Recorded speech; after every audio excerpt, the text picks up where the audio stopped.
संजय सिंह जी, अंतर्राष्ट्रीय बौद्ध शोध संस्थान के अध्यक्ष भंते शांति मित्र जी,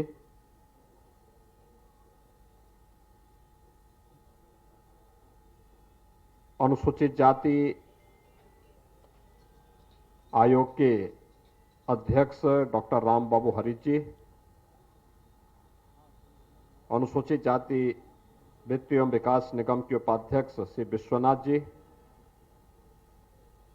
अंबेडकर महासभा के अध्यक्ष प्रोफेसर राम नरेश चौधरी जी, उपाध्यक्ष श्रीमती बीना मौर्य जी, महामंत्री श्री अमरनाथ प्रजापति जी, कोषाध्यक्ष डॉक्टर सत्या दोहरे जी, आज के इस कार्यक्रम में यहां पर उपस्थित सभी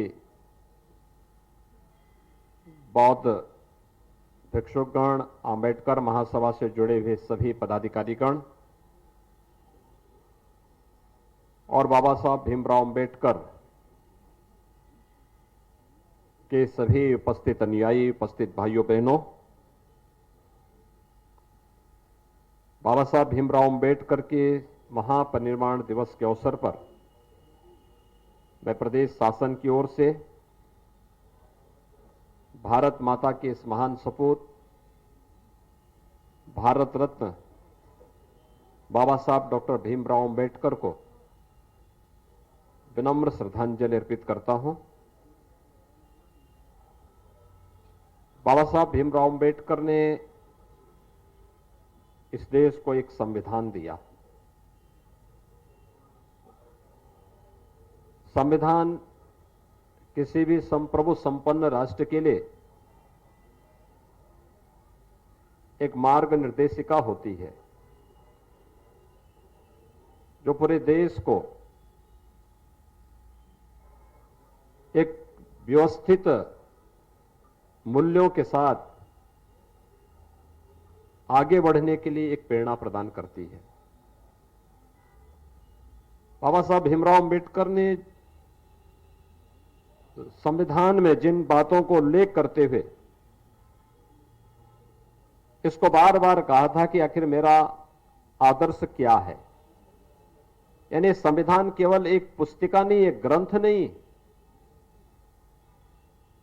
भारत को क्या चाहिए और अनंत काल तक भारत को कैसे यह संविधान आगे बढ़ाएगा। तो उसमें उन्होंने जिन बातों का उल्लेख किया, केवल 3 शब्दों के आधार पर उन्होंने सब कुछ कह दिया। स्वतंत्रता, समानता और बंधुत्व इस संविधान का आदर्श होगा।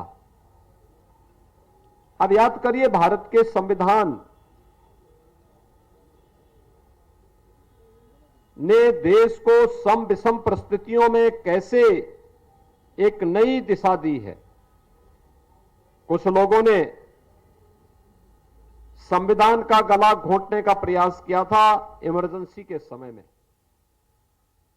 लोकतंत्र को रौंदने का कार्य किया था, लेकिन पूरा देश एकजुट होकर के जोरदार प्रतिक्रिया व्यक्त किया था, प्रतिकार किया था।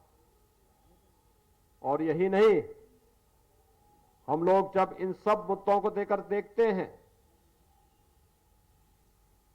आखिर एक समता मूलक समाज की स्थापना किए बगैर एक सशक्त और समर्थ भारत की परिकल्पना ही बेमानी होगी। और यही कारण है प्रधानमंत्री मोदी जी ने बार बार इन पर हमेशा ध्यान आकर्षित किया और उसके लिए सरकार ने कार्य भी किया। बाबा साहब भीमराव अंबेडकर जी के प्रति सम्मान का ही यह भाव है कि आज पूरा देश 26 नवंबर की तिथि को बाबा साहब भीमराव अंबेडकर के प्रति अपनी श्रद्धा को व्यक्त करने के लिए संविधान दिवस के रूप में मनाता है। बाबा साहब भीमराव अंबेडकर को आजादी के बाद जो सम्मान मिलना चाहिए था,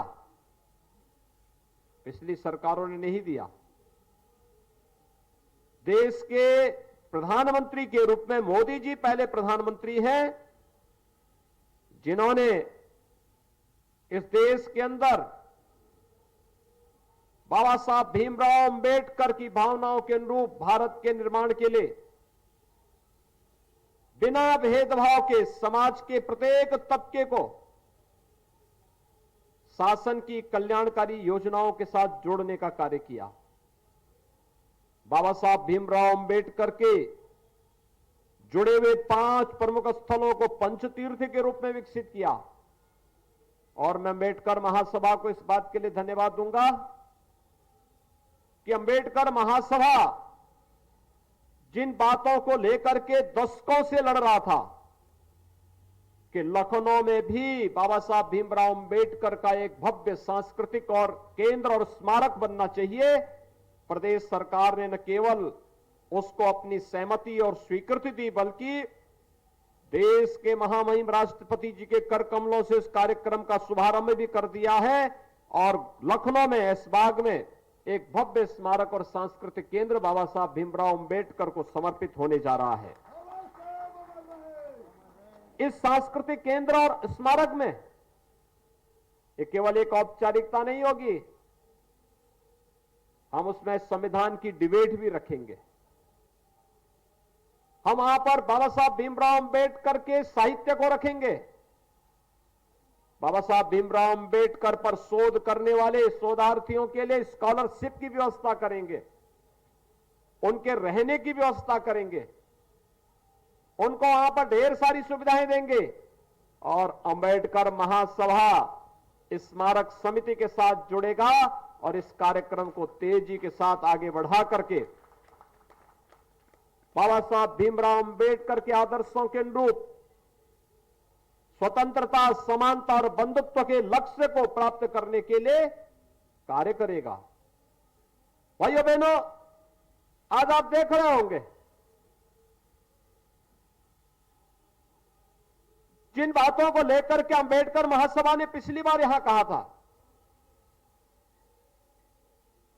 कि समाजवादी पार्टी के समय में अनुसूचित जाति, जनजाति और अन्य गरीबों को उनकी जमीनों से बेदखल किया गया और किया जा रहा था।